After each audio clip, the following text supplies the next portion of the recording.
Sa isang bansang puno ng ingay ng politika at kontrobersya, sino ang nagsasabi ng totoo? Sino ang nasa panig ng bayan? Welcome to Bayang Pinas, ang news channel na hindi takot maglatag ng katotohanan. Dito, pinag-uusapan natin ang mga isyong may kinalaman sa kinabukasan mo, politika, pamahalaan, at ang tunay na kalagayan ng ating bansa. Hindi kami bayad, hindi kami bulag. Sa Bayang Pinas, ang boses ng mamamayan ang tunay na headline. Kaya kung sawang-sawa ka na sa mga baluktot na impormasyon at scripted na kwento, dito ka na. Dito sa Bayang Pinas, tayo ang bantay at boses ng bayan. Kung gusto mong manatiling mulat at informed, don't forget to like, share, and most importantly, subscribe dahil sa panahon ngayon, ang kaalaman ay kapangyarihan. Ito ang Bayang Pinas, balitang totoo, pusong makabayan para sa sambayanang Pilipino. Tara na't alamin ang tunay na balita. Kaya alam mo yan. Oh! Kasama siya dyan na yung kampo nila noon ni Romualdez, kasama sila dyan Ngayon, ayan, hindi nakarma ka ngayon. O, tuloy. Para mailibing ako kasama ang katotohanan. Nako? Kahit saan man ako pumunta. Nako po? Sinabi na agad sa akin ni Speaker Romualdez na kailangan ko makapag-deliver ng 2 billion pesos kada buwan. Nako? Para sa pagdi-deliver ng malem. Grabe no, 2 billion Imagine niyo yun. That's a thousands of millions. Ang isang billion ay 1,000 million. Ganong katindi yun. So dagdagan mo ng 1,000,000. Hindi lang yung 3 zero. Ano yun? Anim. O siyam ata na zero yun. Tama. Ganun katindi ho yun. Maletang pera patungo sa bahay ni Speaker. Ang sinabi mismo ni Speaker Martin sa akin na hati sila ni Pangulong Marcos sa perang yun. Yung tig 1 bilyon. Kung dati usapan manok, 1 manok, 2 manok, ito hindi. Isang baboy. Tig 1 baboy daw sila ni Marcos. Grabe, no? Paano ba maging presidente? Gusto ko na rin maging presidente para makatanggap naman tayo ng 1 baboy. Gusto ko na rin maging presidente. Paano ba? Para gamitin bilang bagsakan at imbakan ng pera mula sa mga SOP, collection at deliveries na para sa Pangulo. Nako. Huwag mo akong pigilan sa mga insertions ko. Yan, Huwag ka nang makialam sa budget. Ang gusto niya ng 50 billion pesos na insertion. Ngunit ang sagot ng Pangulo, humingi ka ng bago or dagdag na insertions. Nako po. Ayan na. Nako, may parto na naman. Magandang araw po sa inyong lahat. Bago ko ipagpatuloy ang aking paliwanag, nais ko munang magpasalamat sa inyo. Maraming salamat sa inyong bukas na isipan, sa inyong pasensya, at sa pagtanggap ninyo sa mga impormasyong aking ibinabahagi. Alam kong... Pero in fairness press looking siya ngayon kumpara dun sa dati, ngarag na ngarag siya. Hindi, di ba? Press looking siya ngayon. Siguro dahil nga marami na siyang sinisiwala at nag-ano na siya, nagsabi na siya, nagsalita na siya. Kaya siguro press na press siya ngayon. Di madali ang mga paksang ito. Mabibigat at mahirap tanggapin. Hindi po ako makauwi dahil malaki ang banta sa buhay ko. Ngayon naman ay meron kaming natanggap na balita. Papalabasin ng administrasyon na ako ay isang terorista sa loob at labas ng Pilipinas. Para mailibing ako kasama ang katotohanan kahit saan man ako pumunta. Pero mahalagang malaman ng taong bayan ang katotohanan. Muli, taos-puso akong nagpapasalamat sa inyong pakikinig. Una po sa lahat, sinasabi ng ICI at ni Henry Alcantara na 21 billion pesos daw ang napunta sa akin. Hindi po totoo yun. Wala akong natanggap ng ganyang halaga. Parang hindi naman. Ang totoo, mula 2022 hanggang 2025, ang kabuuang pera na dumaan sa akin para ibigay kay Pangulong Bongbong Marcos at kay dating Speaker Martin Romualdez ay umabot sa 56 billion pesos at hiwalay pa dyan ang 100 billion pesos insertion ng Pangulo sa 2025 budget.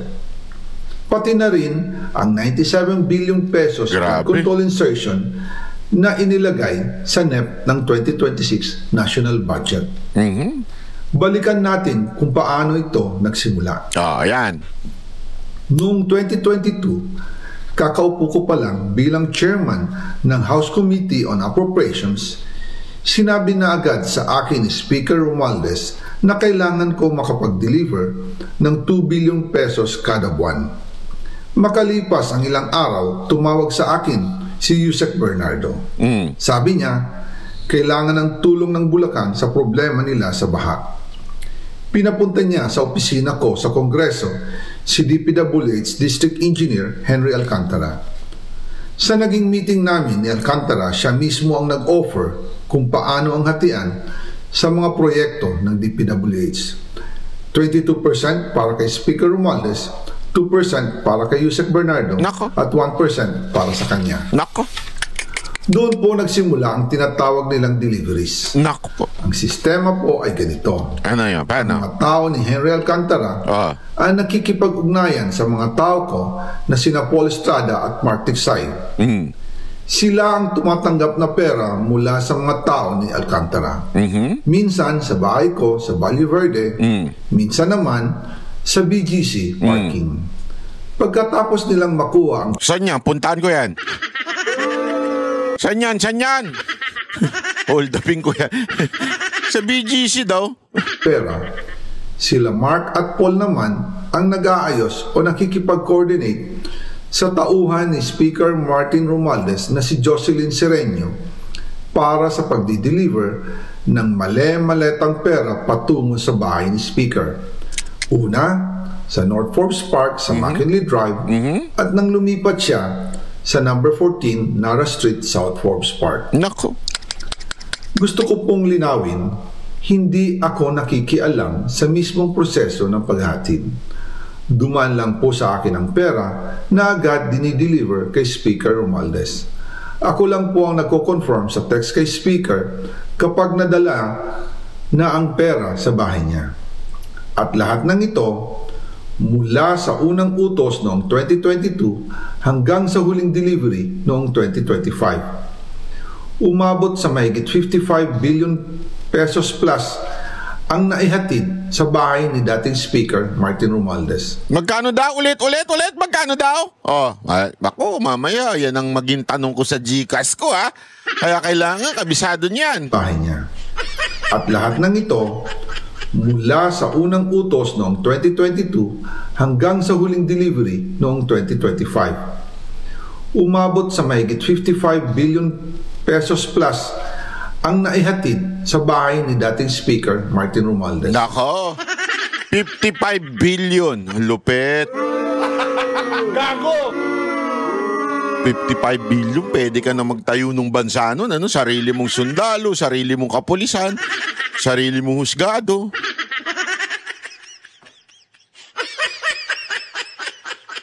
Parang ano yan, parang yun ang nangyayari ngayon, ha? Madalas hindi nabubuo ang hinihinging 2 billion pesos bawat buwan ni Speaker, kaya iyan ang final total. Ang sinabi mismo ni Speaker, Hindi daw nabubuo yung 2 billion kasi baka mamaya i-compute na naman yan ni Auntie Claire. Sasabihin niya, sinabi ng 2 billion kada taon mula 2022 hanggang 2025. Bakit sinabi niyang 55 lang? Kulang yan. Pag gano'n, fake news siya, wala resibo. Gaganon-ganon, parang sinabi dito, ha, Auntie Claire, malinaw, sinabi. Minsan hindi daw nabubuo. Okay? Hindi nabubuo yung 2 billion. Kasi may mga project na para siguro doon sa mga congressman. Halimbawa, doon sa mga manghuhuli kay Pangulong Duterte, bibigyan yun, syempre. Ilang billion din yun. Yung para i-kidnapin si Pangulong Duterte, tapos siguro para i-push yung impeachment. Kaya hindi nabubuo siguro yung 2 billion. Di ba? Tarantado lang, no? Sir Martin sa akin na hati sila ni Pangulong Marcos sa perang yon. Hati daw sila doon sa 55 billion. Hindi naman pala malaki, Banat Bay. Hindi naman malaki. 25 lang billion lang ang nakinita na. Ang lupit, ano? Ang listahan ng mga deliveries na ito, kung kailan, magkano, at saan dinala, ilalabas ko po kasabay ng video na ito. Nako, ayan na. Noong November 2024, habang nasa proseso kami ng pagtatalakay ng budget, nakipag-meeting sa amin ni Speaker Martin si Yusek Jojo Cadiz. Sabi niya, masama raw ang loob ni Pangulong Marcos, wala raw siyang natatanggap na remittance. Nako po! At dahil laging napapagalitan si Speaker Martin ng Pangulo mula September hanggang November, inutusan niya ako na mag-deliver ng 1 billion pesos para kay BBM. Ayon pa kay Yusek Jojo, nang ipaalam niya ito sa Pangulo, ano nangyari? Ang utos sa kanya ng Pangulo ay mag-ingat at siguraduhin si Yusek Jojo lang ang maghahatid. Nako. Ang instruction po sa akin ni dating Speaker Martin Romualdez ay dalhin sa number 30 Tamarind Street, South Forbes Park at ibigay kay Yusek Jojo Cadiz dahil ito raw ang drop-off point na malapit sa bahay ng Pangulo. Nako. Sinabi rin po sa akin Speaker Martin Romualdez na si PBBM ang nag-utos sa kanya na bilhin ang bahay sa number 30 Tamarind Street para gamitin bilang bagsakan at imbakan ng pera mula sa mga SOP, collection at deliveries na para sa Pangulo. Noong December 2, 2024, personal kong idiniliver ang 200 million kay Yusek Jojo Cadiz sa number 30 Tamarind Street, South Forbes Park. Ayon sa kanya, dadalhin daw niya ito sa bahay ng Pangulo sa number 41 Nara Street, South Forbes Park. Nako, patay tayo. Kasunod dito, noong December 5, 2024, muli akong nag-deliver ng 800 million sa parehong address at Yusek Jojo Cadiz pa rin ang tumanggap. Nako. Sabi niya, iyon naman ay dadalhin sa bagong bahay ng Pangulo sa South Forbes Park. Sa kabuuan, 1 billion pesos ang personal kong naihatid. Ako mismo ang nagbigay ng pera, kasama ang aking driver at mga tauhan. At lahat ito ay base sa direktang utos ni Speaker Martin Romualdez. Yun. At dyan po nabuo ang kabuuang halagang 56 billion na ipinadala mula 2022 hanggang 2025. Pero kahit na na-deliver na ang 1 billion pesos para kay Pangulong Marcos at kahit na naisama na rin sa 2025 budget ang 100 billion pesos insertion sa pamamagitan ng BICAM Committee, ayon mismo sa utos ng Pangulo, nagagalit pa rin daw si BBM. Bakit? Naku po, abangan ng part 2. Grabe, bakit kaya nagagalit si BBM? Kasi siguro naliliitan. Paano namin mababawi yung nawala sa amin, yung kinuha ng mga Aquino sa amin noon? Paano namin babawiin yan? Baka ganun. Hindi ko alam. Tanong ko lang naman yun. Sa tingin ko, iniisip niya paano babawiin. Patapos na yung termino niya. Kailangan mabawi na nila yung yung nakakuha sa kanila noon, di ba? Kaya ganyan. Nako po, matindi ho ito. May abangan nyo po yung part 2, ha? Kaya nakaka-excite Sabi nung iba, bakit di pa kasi buuin?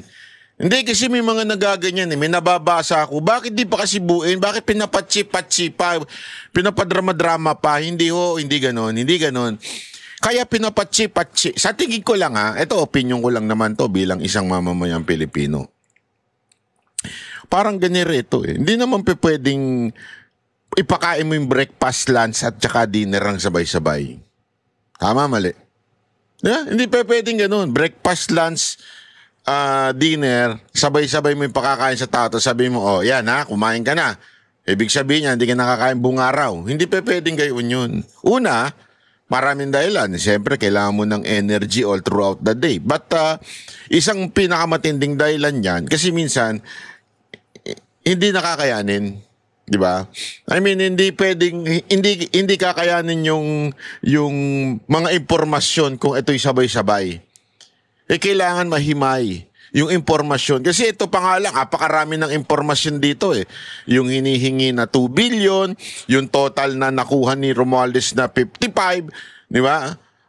Di umano, according to Saldico, masyado ng maraming impormasyon. Alam naman ng mga Pilipino, hindi kayang nguyain ng sabay-sabay.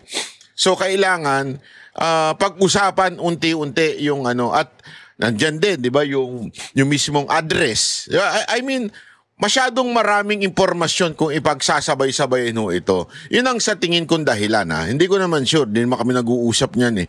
Sana hindi talaga kami mag-usap dahil wag ka nang umuwi, ha? Para yung kaso mo, hindi, biro lang. Yun ang totoo dyan, mga kababayan. So, yun ang sa tingin ko, ha? Pero syempre, alam mo naman si Marcos, sinagot na rin niya. Maraming sinagot niya yung araw na ito si Marcos. At magtataka kayo, ha? Talagang hinaharap niya yung mga ano niya ngayon, mga akusasyon sa kanya. Pero yun nga lang, palpak pa rin yung kanyang sagot dun sa mga akusasyon na binibitawan sa kanya. Ito, panoorin nyo ito, ha?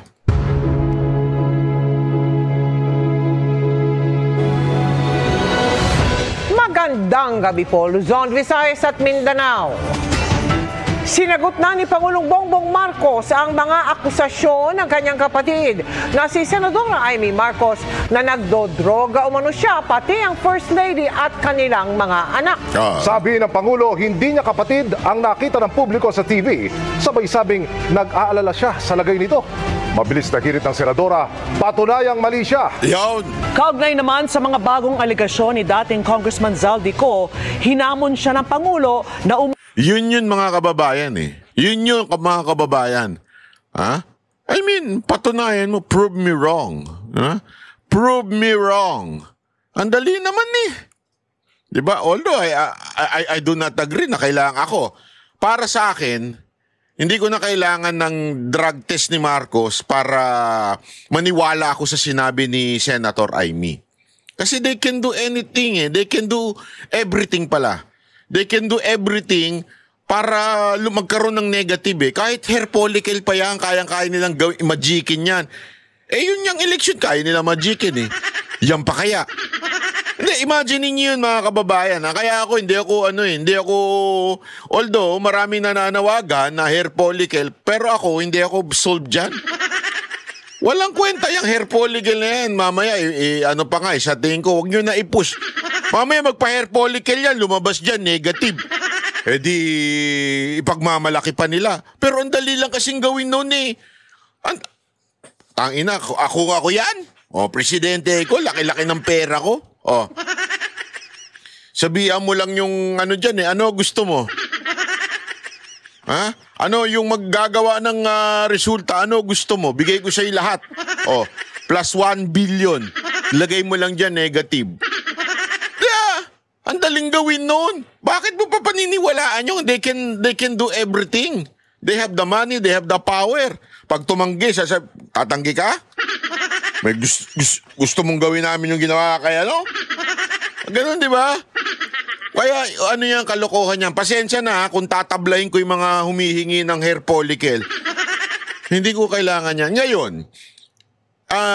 dito sa sagutan ni Marcos at saka ni Amy, na sinasabi niya nga, prove me wrong, sabi ni Senator Amy, yun lang naman yun eh. Ang simple-simple eh.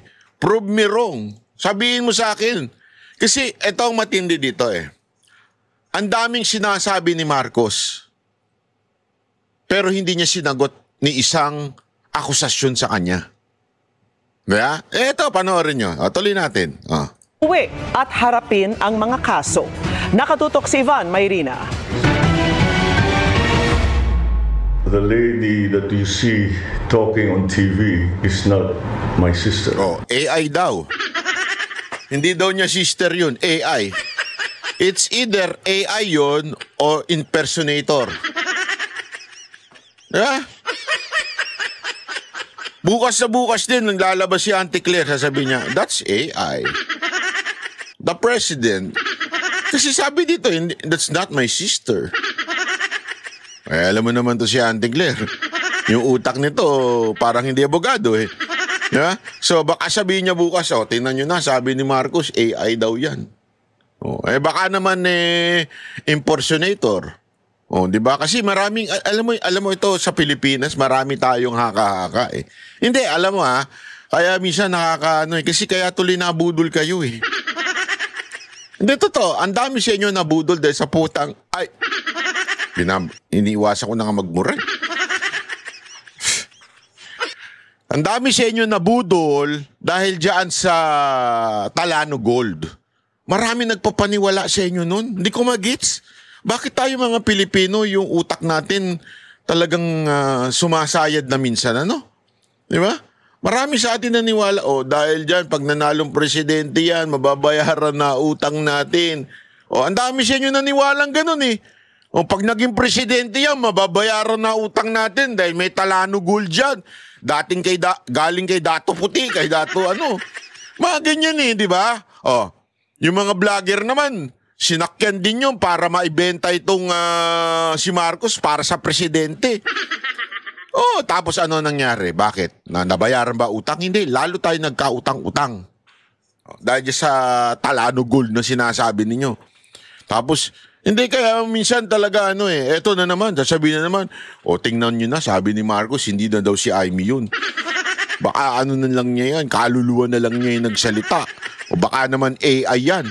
Ang dami nating conspiracy theory sa utak natin eh. Hindi ko maintindihan, ba talaga, sabog na ba talaga kayo lahat?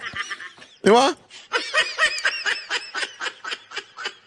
Hindi, kawawa si Marcos dito. Akala niya nakatulong yung sagot niya. Hindi nakatulong. Hindi nakatulong yung sagot niya. Kasi sa pagsagot niya, hindi niya nakilala daw si Amy. Ang galing nung banat ni Amy. Mamaya, tingnan nyo. Ito ang reaksyon ni Pangulong Bongbong Marcos nang tanungin siya tungkol sa pahayag ng kanyang kapatid na si Senadora Amy Marcos sa rally na Iglesia ni Cristo noong nakaraang Lunes. Batid ko na na nagda-drug siya. Bukod sa Pangulo, idinawit din ng Senadora si First Lady Liza Araneta Marcos at kanilang mga anak. How do you respond to the drug use accusations made by no less than your sister, Senator Amy Marcos, against you and the First Family? Sir, were you hurt by her accusations, and how do you explain these claims to the public? It's not. Yeah, but tuwing sasagot siya na napakahirap, One, it's either tatawa siya ng bonggang-bongga, or yung kunwari,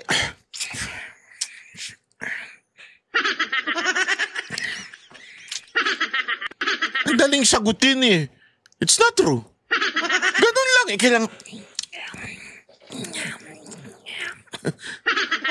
Ano ka, napuposes? Zombie? Kailangan pa mag-aanarting ganun? Diba? Tinan nyo, nag-iinarte pa ito eh. By her accusations, and how do you explain these claims to the public? It's Para magmukhang matalino. Kumagano. Adiri talaga itong... Ewan ko sa inyo kung bakit ganito presidente nyo. Tinan mo. By her accusations, and how do may pagbuga pa ng bibig eh. you explain these claims to the public?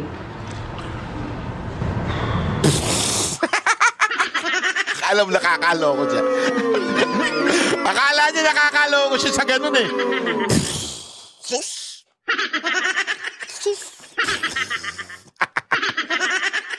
Akala mo talaga nakakaloko ka. Banat Bay, may anak ka na daw.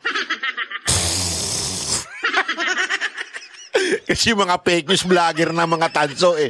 Kung ano-ano binibintang sa atin eh. May anak na, bayot daw, bugaw daw. Sabi ko nga sa mga to eh, next time sasagot ako, bugaw ka na ba? Ano ka na ba? Ganun talaga eh. It's anathema to me to talk about family matters generally in public. I do not like to. We do not like to show our dirty linen in public. Nox!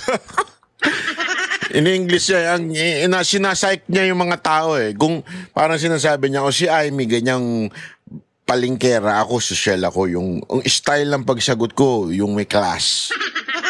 Para maraming maniwala. Alam mo naman Pilipino eh. Sakit ng Pilipino yan eh. Sakit ng Pilipino yan. Pag vlogger, nag-i-English mukhang matalino. Pero in reality, bobo yan. Ang dami niyan. Ang dami dyan mga kakampuit na vlogger, pa-English-English, lalong-lalo na yung isang vlogger na nagngangalang Kristan. Yung pa-English-English, pero pag titignan mo logic nun, pantanga lang eh. Walang biro, panoorin nyo yun. Pero wag na kayo mag-subscribe. Kasi English speaking kuno siya, pero pagka tinignan mo yung logic niya, parang pang grade 1. Ganun ang logic nun. Ay, kasi tayo mga Pilipino, pag nag-English, parang magaling talaga eh. Yung pagka-English kinamatis ka, ibig sabihin nun, bobo ka. Ganun tayo eh. Pero marami ho dyan matatalino kahit di marunong mag-English, ha? I'll just say this much. For a while now, we've been very worried about my sister. When I say we, I'm talking about friends and family. And the reason that is because the lady that you see talking on TV is not my sister. And that view is shared by our cousins, our friends. Hindi siya yan. Hindi siya yan. So, sino yan? Mga kaigsuunan, ako si Alfred. I hope she feels better soon. Hindi na nabigyan pa ng pagkakataon ng media na malinaw kung anong ibig sabihin ng Pangulo sa pahayag na ito. Ilang minuto lang matapos itong sabihin ng Pangulo, agad sumagot si Senadora. Ayan niya, matindi yung sagot dito ni Senator Amy. Tablado siya. Amy sa kanyang social media account. Sabi niya, siya raw ito, sabay hirit na kung ano-ano nang nakikita ng kanyang ading o nakababatang kapatid sa Ilocano. Sabi pa ng Senadora, patunayang mali siya at gusto raw niyang mali siya. Nang tanungin kung nagkausap na sila magkapatid, sinabi ng Pangulo na magkaiba na raw sila ng ginagalawang mundo, political man o personal. May hamon naman ang Ay, nako, sabi ko sa inyo. Tama si Amy doon. Pasok sa banga. Pasok sa banga yung sagot niya. Diba? Kung sino-sino na nakikita mo. Sana mali ako. Prove me I'm wrong. Hindi, maganda yun eh. Maganda yun eh. Tama siya. Alam mo, kung ako sa'yo, BBM, Bonnet, kung ako sa'yo, panoorin mo yung video ni Amy doon sa INC. Pag hindi ka lutang, pag lutang ka, baka iba talaga makikita mo. Ano ba? Kailangan yung nasa nasa tamang kaisipan ka. Yung mga ilang araw kang hindi nasa ayos, yung nasa ayos ka. Yung kalagayan ng utak mo dapat nasa ayos. Kasi pagka, alam mo na, yun, sabi ni Amy, di ba, na breakfast mo. Ay pag ganun talaga, wow, pre. Si Amy ba yan, pre? Bakit naman ako binuking yan, pre? Ano ba meron dyan, pre? Amy, ikaw ba yan? Ba't di ko yung mo, bakit parang ganun na yung mo, gawa na lahat? Gago! Hindi, baka ganun siguro. Hindi, kasi alam mo, kaya Senator Amy, kung ako sa'yo, huwag ka na magpapagawa kasi hindi ka na makilala. Hindi ka na makilala ni Marcos. Hindi ka na makilala ni BBM. Kaya huwag ka na magpapagawa. Minsan ganun talaga, di mo na makilala di ba? Kung maalala nyo, yung si Phuket. Yeah? Sabi nung immigration, who you? Where is this guy? Paano kung Indiano pa yung immigration? Who is this guys? Si Phuket, kilala nyo. Hindi nyo pa kilala. Si Phuket yung celebrity daw siya, sabi niya. Sikat daw siya, sabi niya. Sikat daw siya at dininay siya sa pagpasok sa Dubai. Pero hindi ang